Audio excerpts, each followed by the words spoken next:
ನಮಸ್ಕಾರ ಸ್ನೇಹಿತರೆ, ಕೊನೆಯ ವಿಡಿಯೋದಲ್ಲಿ ನಾವು ಇಲ್ಲಿವರೆಗೂ ನೋಡ್ಕೊಂಬಂದ್ವಿ. ಅಂದರೆ ಯಲಹಂಕ ವ್ಯೂ ಪಾಯಿಂಟ್ವರೆಗೂ ನೋಡ್ಕೊಂಬಂದ್ವಿ. ವ್ಯೂ ಅಂತೂ ತುಂಬಾ ಚೆನ್ನಾಗಿತ್ತು. ನಾನಂತೂ ತುಂಬ ಎಂಜಾಯ್ ಮಾಡಿದೆ. ಸೊ ವಿಡಿಯೋನ ನೋಡಿಲ್ಲ ಅಂದರೂ ಲಿಂಕನ್ನು ಡಿಸ್ಕ್ರಿಪ್ಷನ್ನಲ್ಲಿ ಹಾಕಿದ್ದೀನಿ. ಈ ಕೂಡಲೇ ಹೋಗಿ ನೋಡ್ಕೊಂಬನ್ನಿ. ಇದು ಅದರ ಮುಂದಿನ ಭಾಗ. ಇದು ಹೇಗಿದೆ ಅನ್ನೋದನ್ನು ನೋಡ್ಕೊಂಬರೋಣ ಬನ್ನಿ ಸ್ನೇಹಿತರೆ. ನಾವೀಗ ಯಲಹಂಕ ವ್ಯೂ ಪಾಯಿಂಟ್ ಏನಿದೆ ನೋಡಿ, ಅದನ್ನೇನು ಬಿಟ್ಟು ಇವಾಗ ಒಂದು 20-25 ಕಿಲೋಮೀಟರ್ಸ್ ಬಂದಿರಬೇಕು. ವಿರಾಜಪೇಟೆಗೆ ಹೋಗ್ಬೇಕಾದ್ರೆ ಮಲಯಾಳಿನ ಕೇಳಿದೆ, ಈ ರೋಡ್ ಹೋಗಿ ನಿಮ್ಗೆ ಕಿಲೋಮೀಟರ್ ಸೇವ್ ಆಗುತ್ತೆ, ಇದೇ ತರ ರೋಡ್ ಐತೆ 5 ಕಿಲೋಮೀಟರ್ಸ್ ಮಾತ್ರ, ಈಡೂರು ಅಂತ ಬರುತ್ತೆ. ಈಡೂರಿಂದ ನೆಕ್ಸ್ಟ್ ಅದೇ ಹೈವೇ ಸಿಗುತ್ತೆ, ವಿರಾಜಪೇಟೆ ಹೈವೇನೇ ಸಿಗುತ್ತೆ ನಿಮಗೆ. ತಗೊಂಡೆ, ಚೆನ್ನಾಗಿದೆ. ನನಗೆ ಇದೆಲ್ಲ ನೋಡಿದ ಮೇಲೆ ಏನು ಅನ್ನಿಸ್ತಂದ್ರೆ, ಕೇರಳದ ಯಾವ ಮೂಲೆಗೆ ಹೋದ್ರೂ ನಾವು ವ್ಯೂಸ್ ಹುಡುಕೊಂಡು ಹೋಗೋದೇ ಬೇಡ, ಚೆನ್ನಾಗಿರೋ ಸಿಗ್ತದೆ ಇದೆಲ್ಲ ರೋಡ್ಗಳೆಲ್ಲ. ಇದೆಲ್ಲ ಒಂಥರ ಆಫ್ ರೋಡ್ ಇದ್ದಂಗೆ, ಪರವಾಗಿಲ್ಲ. ಆದ್ರೆ ಒಳ್ಳೆ ವ್ಯೂ ಮಾತ್ರ. ರೋಡ್ ಚೆನ್ನಾಗಿದೆ ನೋಡಿ. ನೀನು ನೆಕ್ಸ್ಟ್ ಇದೂರಿಂದ ವಿರಾಜಪೇಟೆಯಿಂದ ಮಡಿಕೇರಿ. ಯಾಕೆ ನೀವು ರೋಡನ್ನು ಚೇಂಜ್ ಮಾಡಿದ್ರಿ ಅನ್ಬೋದು, just because of view and Raigad. ಇದೇ ಹೈವೇನೆ ನನಗೆ ಇವಾಗ ಸುಮಾರು ಒಂದು 5 ಕಿಲೋಮೀಟರ್ ಸೇವ್ ಆಯ್ತು ಅಷ್ಟೇ. ಒಂದು 5 ಕಿಲೋಮೀಟರ್ಸ್ ಸೇವ್ ಆಯಿತು, ವಿತ್ ಟೈಮು ಉಳಿತು. ಇದೇ ಹೈವೇ, ಗುಡ್. ನಾನು ಸೈಡ್ ಹಾಕ್ತಾ ಇದ್ದೆ ಗಾಡಿನ, ಆ್ಯಕ್ಚುಲಿ ರೂಟ್ ಚೇಂಜ್ ಆಯ್ತು ಏನು ಅಂತೇಳಿ, ಬಟ್ ಮ್ಯಾಪಲ್ಲಿ ನೋಡ್ತಿದ್ದೀನಿ ಅದೇ ರೂಟು, ನೋ ಚೇಂಜಸ್. ಇರಿಟಿ ಏನಿದೆ ಅದನ್ನು ಸ್ಕಿಪ್ ಮಾಡಿದೆ. ವಿರಾಜಪೇಟೆ ಓಕೆ. ಇಲ್ಲಿ ಎಲ್ಲೂ ನೋಡಿದ್ರು ಚರ್ಚ್ ಕಾಣ್ತಾವ ಮರೆ. ಅಂದರೆ ಇವರೇನು ಚರ್ಚಿಯನ್ಸ ಮೀನ್ಸು ಕ್ರೈಸ್ತರು. ಓಕೆ ಸ್ನೇಹಿತರೆ, ನಿಮಗೆ ಒಂದು ಅಚ್ಚರಿ ಸಂಗತಿ ತೋರಿಸ್ತೀನಿ ನೋಡಿ. ಏನಂದರೆ ನೋಡಿ ಸ್ನೇಹಿತರೆ, ಈ ನದಿ ಇದೆ ಅಲ್ವಾ, ಇದೇ ನೋಡಿ ಕರ್ನಾಟಕ ಕೇರಳ ಬಾರ್ಡ್ರು. ಸೊ ಈ ನದಿ ಈ ನದಿ ಕಾಣ್ತದಲ್ಲ ಇಲ್ಲಿ. ಸೊ ನೋಡಿ ಇಲ್ಲಿ ಕಾಣ್ತದಲ್ಲ ಈ ನದಿ, ಇದೇ ಕರ್ನಾಟಕ ಕೇರಳ ಬಾರ್ಡರು. ಇಲ್ಲಿ ನೋಡಿ, ಈ ನದಿ ಬಂದು ಇಲ್ಲಿ ಕೂಡುತ್ತೆ. ಅದು ಮುಂದೆ ಕೇರಳದೊಳಗೆ ಹೋಗುತ್ತೆ. ನಮ್ಮ ಬಾರ್ಡ್ರ್ ಈ ನದಿಯಿಂದ ಹೀಗೆ ಇಲ್ಲಿ ಹೋಗ್ತದಲ್ಲ, ಇದು ಆ್ಯಕ್ಚುಲಿ. ಸೊ ಇದು ಕರ್ನಾಟಕ, ಇದು Kerala. Welcome to Karnataka Kerala border. ಇದೇ ನದಿ ಕಂಟಿನ್ಯೂ ಆಗಿ ಇಲ್ಲಿ ಹೋಗಿದೆ ನೋಡಿ. ಸೊ ಇದೇ ಈ ರೋಡ್ ಮೂಲಕ, ಇದು ಕೇರಳ, ಇದು ಕರ್ನಾಟಕ. ಸೂಪರ್ಬ್. ಈ ನದಿ ಗುಡ್ಡ ಬೆಟ್ಟಗಳು ನಮ್ಮ ಬಾರ್ಡ್ರನ್ನು ಡಿವೈಡ್ ಮಾಡಿದ್ದಾವೆ. ನಾವು ನಮ್ಮ ಕರ್ನಾಟಕಕ್ಕೆ ಹೋಗೋಣ. ಇನ್ನೇನೇ ಇದ್ರೆ ವಿರಾಜಪೇಟೆ, ಮಡಿಕೇರಿ, ಹಾಗೆ ಜರ್ನಿ. ಚೆಕ್ ಪೋಸ್ಟಲ್ಲಿ ಏನು ಚೆಕ್ ಮಾಡಲ್ಲ ಗಾಡಿಗಳನ್ನ, ಸುಮ್ಮನೆ ಬಿಡ್ತಿರ್ತಾರೆ ಅಷ್ಟೇ.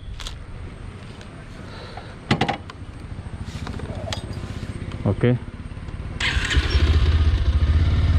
ನಾವು can go to our own ರಾಜ್ಯ, ನಮ್ಮ ಸ್ಟೇಟಿಗೆ ನಾವು ಹೋಗೋಣ. ಇಲ್ಲಿಂದ ಸ್ಟಾರ್ಟು ನಮ್ಮ ಬಾರ್ಡ್ರು. ಇದು ನಮ್ಮ ಕರ್ನಾಟಕ, ಅದು ಅವರ ಕೇರಳ. ಸೊ ಇಲ್ಲೇನು ಕೇಳ್ತಾ Virajpet police station sir. Okay, Virajpet ಇದು ಕರ್ನಾಟಕದ ಚೆಕ್ ಪೋಸ್ಟು, ಇದು ಕರ್ನಾಟಕ ಚೆಕ್ ಪೋಸ್ಟು, ಅದು ಕೇರಳ ಚೆಕ್ ಪೋಸ್ಟು. ಸೊ ಇಲ್ಲಿಂದ Virajpet start. Welcome to Karnataka. ಸ್ನೇಹಿತರೆ, ನಾನಿವಾಗ ಜಸ್ಟ್ ಕೇರಳದಿಂದ ಕರ್ನಾಟಕ ಬಾರ್ಡರ್ ಎಂಟ್ರಿ ಆಗಿದ್ದಾನಲ್ಲ, ಇಲ್ಲೊಂದು ಘಾಟ್ ಇದೆ. ಈ ಘಾಟ್ ಯಾವುದು ಅಂತ ಗೊತ್ತಿಲ್ಲ. ಸೊ ಈ ಘಾಟ್ ನೇಮ್ ಯಾರಿಗಾದ್ರೂ ಗೊತ್ತಿದ್ರೆ ಕಮೆಂಟಲ್ಲಿ ತಿಳಿಸಿ. ಆದರೆ ಸೈಕಾಗಿದೆ ಮಾತ್ರ. ಕೋಲ್ಡ್ ಫೀಲ್ ಆಗ್ತಾ ಇದೆ, ಇಲ್ಲಿ ಚಳಿ ಫೀಲ್ ಆಗ್ತಾ ಇದೆ. ಅಷ್ಟು ಚೆನ್ನಾಗೈತೆ ಘಾಟ್, ಮತ್ತು ರೋಡ್ ಅಷ್ಟೇ ಕ್ಲಿಯರ್ ಆಗೈತೆ. ರೈಡ್ ಮಾಡೋಕ್ಕೆ ಒಂಥರ ಎಂಜಾಯ್ ಆಗ್ತಾ ಇದೆ. ಈಗ ಖುಷಿ ಆಗುತ್ತೆ ರೈಡ್ ಮಾಡೋಕ್ಕೆ. ಆ್ಯಕ್ಚುಲಿ ವಿಡಿಯೋದಲ್ಲಿ ನೋಡೋಕ್ಕಿಂತ ಫೀಲ್ ಮಾಡಬೇಕು. ಎಷ್ಟು ಚೆನ್ನಾಗಿ ಅನಿಸುತ್ತಂದ್ರೆ ನೋಡಿ. ವಾವ್, ಗುಡ್ಡ, ಹಾಗೆ ಮೈ ಮೇಲೆ ಒಂದೊಂದು ಗುಡ್ಡ. ಓ, ಆಕ್ಸಿಡೆಂಟ್ ಯಾವುದು? ಓ, ಲಾರಿ. ಅಣ್ಣ ಎಷ್ಟೊತ್ತಿಗೆ ಆಗಿತ್ತು?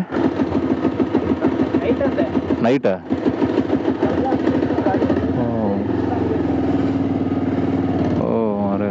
ಫುಲ್ ಲೋಡೆಡ್ ಗಾಡಿ, ಅದು ಸ್ಕಿಡ್ ಆಗಿ ಆ ಕಡೆ ಗಾಲಿ ಇಳ್ದೈತೆ. ಅದು ಆ್ಯಕ್ಚುಲಿ ಆ ಕಡೆ ಗಾಲಿ ಇಳ್ದು ಬಂಡೆಗತ್ತಾಗಿದೆ ಮರ ನೋಡಿ. ಘಾಟಲ್ಲಿ ಬರ್ಬೇಕಾದ್ರೆ ಎಷ್ಟು ಹುಷಾರಿಂದ ಬಂದ್ರೂ ಕಡಿಮೆನೆ, ಎಷ್ಟೇ ನಿಧಾನವಾಗಿ ಎಷ್ಟೇ ಹುಷಾರಾಗಿ ಬಂದ್ರೂ ಕಡಿಮೆನೆ ನೋಡಿ. ನೋಡಿ ಘಾಟಲ್ಲಿ ಹೋಗ್ಬೇಕಾದ್ರೆ ನನಗೆ ಗೊತ್ತಿರೋ ಒಂದು ಸ್ವಲ್ಪ ಕೆಲವೊಂದಿಷ್ಟು ಟಿಪ್ಸ್ ಅನ್ನ ಕೊಡ್ತೀನಿ. ಫಸ್ಟ್ ಘಾಟಲ್ಲಿ ಹೋಗ್ಬೇಕಾದ್ರೆ ಒಂದು ವೆಹಿಕಲ್ ಇಂದ ಮತ್ತೊಂದು ವೆಹಿಕಲ್ಗೆ ಡಿಸ್ಟೆನ್ಸ್ ಅನ್ನ ಮೇಂಟೈನ್ ಮಾಡ್ಕೊಳ್ಳಿ. ಅದರಲ್ಲೂ ಈ ಲೋಡೆಡ್ ಗಾಡಿ ಏನಾದ್ರು ಬಂತಂದ್ರೆ, ಸಣ್ಣ ಪುಟ್ಟ ಲಾರಿಗಳು ಏನಾದ್ರು ಬಂದ್ರೆ ಎಲ್ಲಾದ್ರೂ ಒಂದ್ ಹತ್ರ ಸ್ಟಾಪ್ ಮಾಡಿ ಒಂದ್ ಸ್ವಲ್ಪ ವ್ಯೂ ನೋಡೋದಿತ್ತಂದ್ರೆ ವ್ಯೂ ನೋಡ್ಕೊಂಡು ಆ ಗಾಡಿನ ಕಳಿಸೇ ಬಿಡಿ. ಯಾಕಂದ್ರೆ ಇದು ಈ ತರ ಏರ್ಪಿನ್ ಬೆಂಡ್ಗಳಲ್ಲಿ, ಇಲ್ಲಿನ ಏರ್ಪಿನ್ ಬೆಂಡ್ ಜಾಸ್ತಿ ಇಲ್ಲ, ಸೊ ಆಗುಂಬೆ ಘಾಟ್ಗಳಲ್ಲಿ ಅಂತಲ್ಲೆಲ್ಲ ಲೋಡೆಡ್ ಗಾಡಿಗಳು ಹಿಂದ್ಗಡೆ ಬರೋ ಚಾನ್ಸಸ್ ಸಿಕ್ಕಾಪಟ್ಟೆ ಇರುತ್ತೆ. ಸೊ ಹಾಗಿದ್ದಾಗ ಎಲ್ಲಾದ್ರೂ ಒಂದ್ ಹತ್ರ ಸ್ಟಾಪ್ ಮಾಡಿ ಗಾಡಿ ಮುಂದೆ ಹೋಗೋವರೆಗೂ ನಿಂತು ಬಿಡಿ, ಅಥವಾ ಒಂದು ಸ್ಟ್ರೇಟ್ ಆಗಿರೋ ರೋಡ್ ಅನ್ನು ನೋಡ್ಕೊಂಡು ಓವರ್ಟೇಕ್ ಮಾಡಿ. ಘಾಟ್ ಸೆಕ್ಷನ್ ಅಲ್ಲಿ ಓವರ್ ಸ್ಪೀಡ್ ಬೇಡ, ಯಾವತ್ತೂ ಘಾಟ್ ಸೆಕ್ಷನ್ ಅಲ್ಲಿ ಓವರ್ ಸ್ಪೀಡ್ ಅಲ್ಲಿ ಹೋಗಬೇಡಿ, ನಿಧಾನವೇ ಪ್ರಧಾನ. ಸ್ನೇಹಿತರೆ ಹೇಳ್ಬೇಕಂದ್ರೆ ಹೇರ್ ಪಿನ್ ಬೆಂಡ್ ಎಲ್ಲಿರ್ತದೆ ನೋಡಿ, ಅಲ್ಲೆಲ್ಲ ಗಾಡಿ ಸ್ಟಾಪ್ ಮಾಡಿ ವ್ಯೂ ನೋಡೋಕೆ ಹೋಗ್ಬೇಡಿ. ಯಾಕೊತ್ತಾ, ಗಾಡಿಗಳು ಅಪ್ ಆಗ್ಬೇಕಾದ್ರೆ ಹಿಂದಕ್ಕೆ ಬರೋ ಚಾನ್ಸಸ್ ಇರುತ್ತೆ ಒಂದು. ಎರಡನೇದು, ಹೇರ್ ಪಿನ್ ಬೆಂಡ್ ಇದ್ದಲ್ಲಿ ಗಾಡಿಗಳು ಮೇಲ್ಗಡೆ ಹತ್ತದೇ ಕಷ್ಟ. ಘಾಟ್ ಸೆಕ್ಷನ್ ಅಲ್ಲಿ ಸ್ವಲ್ಪ ನಿಧಾನವಾಗಿ ಕೇರ್ಫುಲ್ ಆಗಿ ಗಾಡಿನ ಓಡಿಸಿ. ನಾವು ಮನೆಗೆ ಹೋಗೋದು ಒಂದು 5 ನಿಮಿಷ 10 ನಿಮಿಷ ಲೇಟ್ ಆಗ್ಬೋದು, ಬಟ್ ಏನೂ ತೊಂದರೆ ಇಲ್ಲ, ಆದ್ರೆ ಹುಷಾರಾಗಿ ಹೋಗೋಣ. ರೋಡ್ ಮಾತ್ರ ಅಲ್ಟಿ ಆಗೈತಿ. ಬೆಂಡ್ಸು ಈ ತರ ಇದಾವೆ, ಚಿಕ್ಕಪುಟ್ಟ ಬೆಂಡ್ಸ್ ಇದಾವೆ. ಆಗುಂಬೆ ತರ ಏನ್ ದೊಡ್ಡ ದೊಡ್ಡ ಬೆಂಡ್ಸ್ ಅಲ್ಲ ಇವು. ರೈಡ್ ಮಾಡ್ಬೋದು, ರೈಡ್ ಅಲ್ಲ ಆರಾಮ್ಸೆ ಮಾಡ್ಬೋದು. ಓ, ನನ್ನ ಬ್ಯಾಗು ಸರಿಯಾಗಿ ಕುಂತ್ರೆ ಸಾಕು.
ಓಕೆ ಸ್ನೇಹಿತರೆ, ಇಲ್ಲಿ ಮಲ್ಬಾರ್ ಹೋಟ್ಲಲ್ಲಿ ನಾಷ್ಟ ಮಾಡಿದೆ.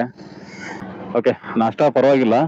ಅದು ಪೂರಿ ಅಂತದಿತ್ತು, ಅದು ಆಕ್ಚುಲಿ ಕೂರ್ಗ್ ಸ್ಪೆಷಲ್ ಅನ್ಸುತ್ತೆ.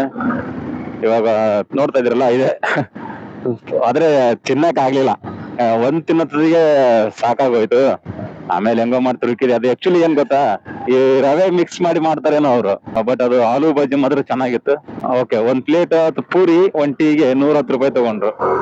ಮತ್ತೆ ಇವ್ರು ಆಕ್ಚುಲಿ ಕನ್ನಡ ಮಾತಾಡಲ್ಲ ಅನ್ಸುತ್ತೆ, ಇಲ್ಲಿ ಕನ್ನಡ ಸ್ವಲ್ಪ ಸ್ವಲ್ಪ ಅನ್ಸುತ್ತೆ.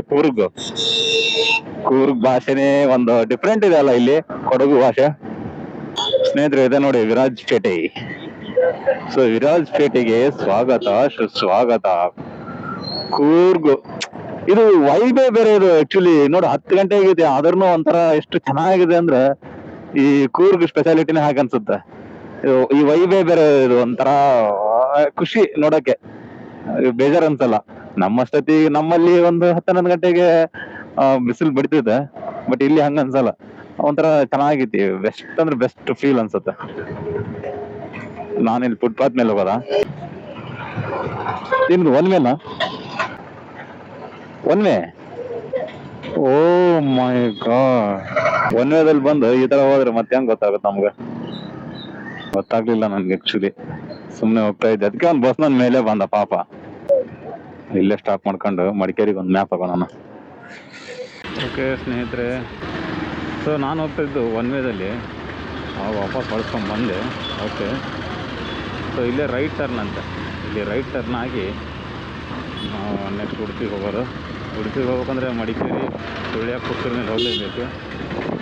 ಸೊ ಈ ರೋಡ್ ನೋಡಿ, ಈ ರೋಡಲ್ಲಿ ಆ್ಯಕ್ಚುಲಿ ಇದು ಗಾಡಿಗಳು ಹೋಗಂಗೆ ಕಾಣಲೇ ಇಲ್ಲ ಇದು ರೋಡು. ಅದಕ್ಕೆ ನಾನು ಆ ರೋಡಿಗೆ ಹೋದೆ ಸ್ಟ್ರೈಟಾಗಿ. ಇದೆಲ್ಲ ಗಾಡಿಗಳು ಹೋಗಂಗೆ ಕಾಣಲ್ಲ ಇದು ರೋಡು. ಇದೆಲ್ಲ ಏನು ಗೊತ್ತಾಗ್ತದೆ ನಮಗೆ. ನೋಡಿ ಯಾವುದೋ ಏರಿಯಾದಲ್ಲಿ ರೋಡ್ ಇಟ್ಟಾರೆ ಇವರು.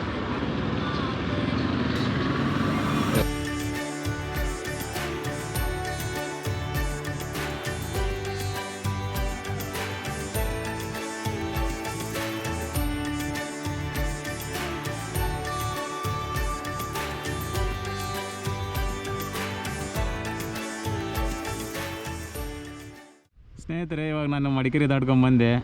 ಸೊ ಮಡಿಕೇರಿ ದಾಟ್ಕೊಂಡು ಈ ಥರ ಹೋಗ್ಬೇಕಾದ್ರೆ ಮಧ್ಯೆ ಒಂದು ವ್ಯೂ ಸಿಕ್ತು ನೋಡಿ, ಹೀಗಿದೆ ವ್ಯೂ. ಯಾವ ಥರ ಇದೆ ನೋಡಿ, ಇಲ್ಲಿ ನಿಂತವನೆ ನಮ್ಮ ರಾಜ. Cause every time that I try to run from your love, it's like I fall right back into your arms. No, I can't live without your touch. No, it's like I can't escape your love. Escape your love. Escape your love. Yeah.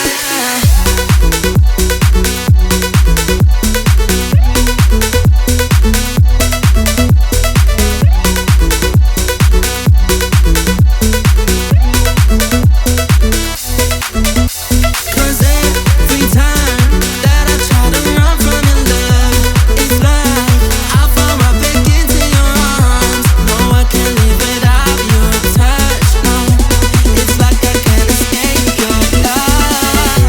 I'm fading, cause I let you take control. I'm waiting, you just gotta let me know